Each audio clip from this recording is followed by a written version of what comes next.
మధ్యలో ఆగస్టులో ఒక స్పెల్ కొంచెం ఎక్కువ పెద్ద స్పెల్ ఓ 15 days గ్యాప్లో రెయిన్ రాలేదు మనకి తెలంగాణ రాష్ట్రంలో. కానీ అంతకుముందంతా కూడా యూనిఫామ్గా వర్షపాతం కురిసింది. మెట్ట పంటలు చాలా బాగుండేది. తర్వాత మళ్ళీ ఆ 15 days స్పెల్ తర్వాత మళ్ళీ పికప్ అయింది. దాని తర్వాత 2 స్పెల్స్లో భారీ వర్షాలు మనకు రావడం జరిగింది. చాలా సంతోషంగా ఉంది. ఎందుకంటే అన్ని ప్రాజెక్టులకు ఫుల్గా వాటర్ వస్తూ ఉంది. మీడియం ఇరిగేషన్ ప్రాజెక్ట్స్ 100% ఫుల్ అయిపోయినాయి. రాష్ట్రంలో ఉన్న అన్ని ఇది అదని కాకుండా all medium irrigation projects full అయిపోయి ఓవర్ఫ్లో అవుతూ ఉన్నాయి. ఎస్ఆర్ఎస్పి 75 TMCలు దాటిపోయింది. ఇప్పటికీ లేటెస్ట్ 4.5 లక్షల క్యూసెక్లు ప్రవాహం వస్తూ ఉంది. 4,46,000 క్యూసెక్ల ప్రవాహం వస్తూ ఉంది. సింగూరు ప్రాజెక్ట్ కూడా ఫుల్ అయిపోయింది. దాంట్లో కూడా దాదాపు 1,40,000 1,50,000 క్యూసెక్ల వరకు ప్రవాహం ఉంది. దీంతో ఐ థింక్ ఈరోజు మధ్యరాత్రి వరకు లేదా రేపు ఉదయానికల్లా మన నిజాం సాగర్ ప్రాజెక్ట్ కూడా ఫుల్ అయిపోతూ ఉంది. దానికి కూడా మంచి ఇన్ఫ్లోస్ ఉన్నాయి. ఆ సింగూరు గేట్ కూడా ఎత్తేసినారు. 1.5 లక్ష అవుట్ఫ్లో కూడా ఉంది.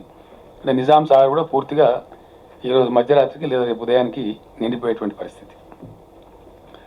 అప్పర్ మానేరు అన్నీ కూడా ఆల్ ప్రాజెక్ట్స్ ఫుల్ ఉన్నాయి. కృష్ణలో కూడా బ్రహ్మాండంగా శ్రీశైలం 172 TMCలు దాటిపోయింది. దాని కెపాసిటీ వచ్చి 215.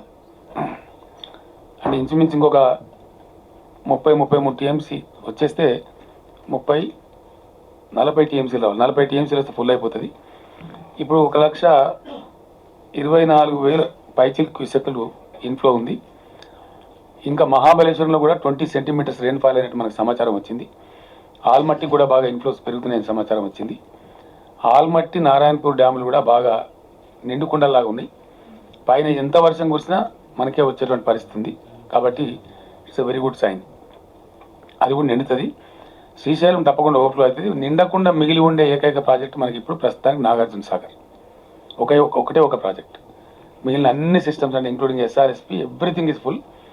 సింగూరు కానీ, నిజాం సాగర్ కానీ, ఎస్ఆర్ఎస్పి కానీ, లోయర్ మానేర్ డ్యామ్ కానీ, అప్పర్ మానేర్ డ్యామ్ కానీ, మిడ్ మానేర్లో నిలవబెడతా ఒక 3 TMCలు కానీ, వీటితో పాటు all medium irrigation projects complete నిండుతాయి.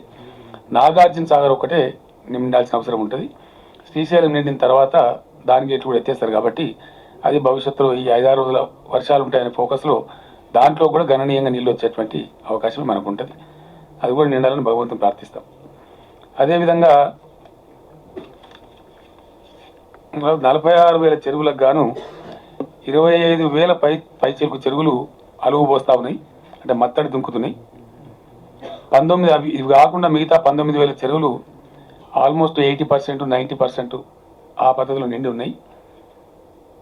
మిగిలినవి 25% 50% నీళ్ళు వచ్చున్నాయి. మిషన్ కాకతీయ ప్రోగ్రాం మంచి ఫలితాలు ఈ సీజన్లో మనకు చూపెట్టబోతా ఉంది. అద్భుతమైన ఫలితాలను ఆ పథకం అందించబోతా ఉంది. రైతాంగం అంతా కూడా రాష్ట్ర వ్యాప్తంగా చాలా సంతోషంగా ఉన్నారు. సెకండ్ క్రాప్ చాలా బంపర్ క్రాప్ వచ్చేటువంటి ఆస్కారం ఉంటుంది. 2 సంవత్సరాల దాకా కరువు రక్కసి తెలంగాణ వైపు చూడకుండా అయిపోయింది ఇప్పుడు పరిస్థితి. ఆల్మోస్ట్ 2 years వరకు మనకు వ్యవసాయానికి కానీ డ్రింకింగ్ వాటర్ కానీ ఏ రకమైన ఇబ్బంది కూడా తలెత్తే పరిస్థితి లేదు.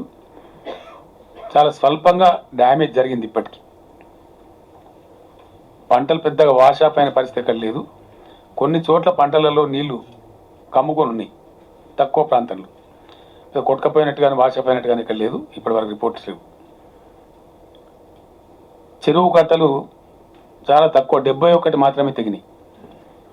ఇంత వర్షాలు కురుస్తున్నప్పుడు కూడా 71 చెరువు కట్టలు తెగినాయి. అవి కూడా చిన్న చెరువులై మిషన్ కాకతీయలో పనులు చేపట్టినటువంటి వాటి మాత్రమే తెగినాయి.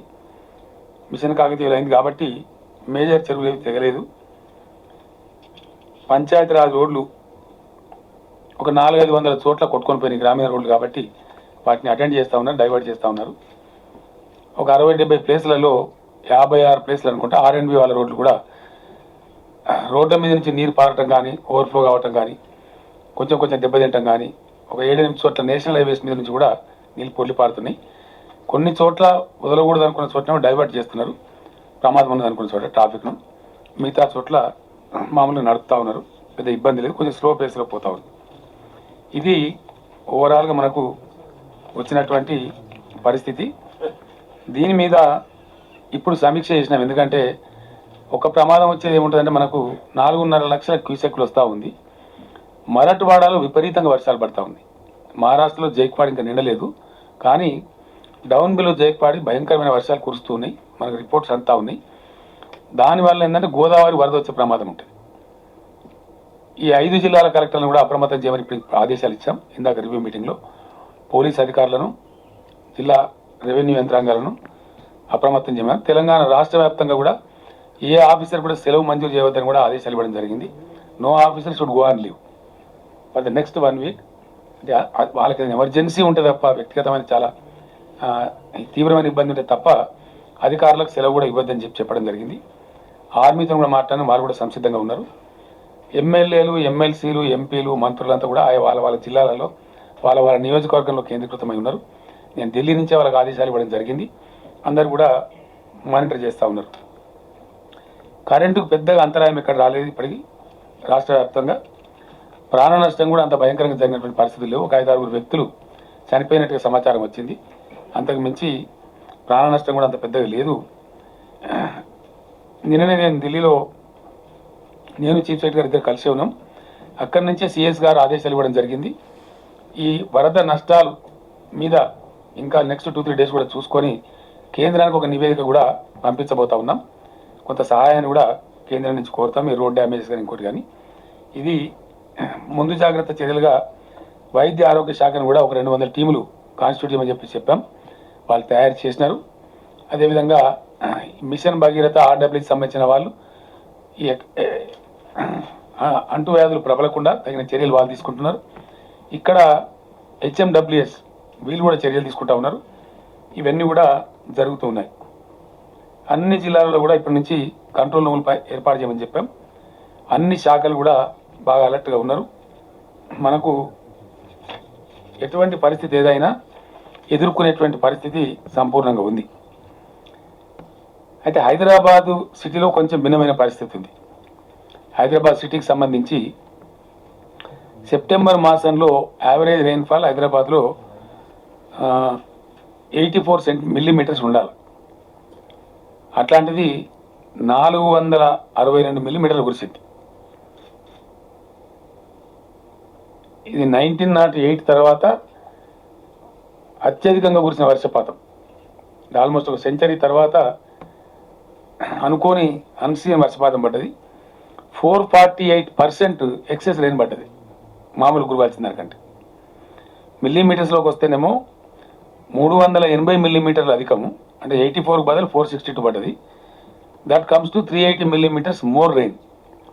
పర్సెంటేజ్లో చూసినట్టయితే 448% సెప్టెంబర్ మాసంలో ఎక్సెస్ రెయిన్ఫాల్ పడ్డది. దీనివల్ల కొంచెం ఇన్కన్వీనియన్స్ వచ్చింది హైదరాబాద్లో.